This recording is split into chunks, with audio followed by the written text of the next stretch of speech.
சந்திரலேகா, மாணிக்கம் ஆகிய படங்களில் நாயகியாக நடித்தவர் வனிதா விஜயகுமார். அதனை அடுத்து பட வாய்ப்புகள் இல்லாததால் டிவி நடிகர் ஆகாஷ் என்பவரை திருமணம் செய்து கொண்டார். ஆனால் அதனை அடுத்து அவர்களுக்கிடையே ஏற்பட்ட பிரச்சினை காரணமாக சில மாதங்களாக போலீஸ் ஸ்டேஷன், கோர்ட் என பெரும் சிக்கலில் ஈடுபட்டு வந்தார்.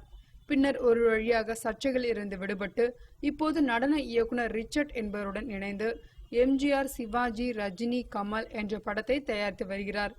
இந்த படத்தை ரிச்சர்டே இயக்குகிறார். ஆனால் படப்பிடிப்பு முடிந்து மாலை வீட்டிற்கு கிளம்பும் தொழிலாளர்கள் சம்பளம் கேட்டால் மொத்தமாக தருகிறோம் அல்லது காசு வந்ததும் தருகிறோம் என்று பதில் சொல்லாமல் வரும்போது வரும் என்று மிரட்டலாக பதில் சொல்கிறாராம் வனிதா. இதனால் வேலை செய்தவர்களுக்கு பணம் வருமா வராதா என்று தெரியாமல் தடுமாறி கொண்டிருக்கிறார்கள் தொழிலாளர்கள்.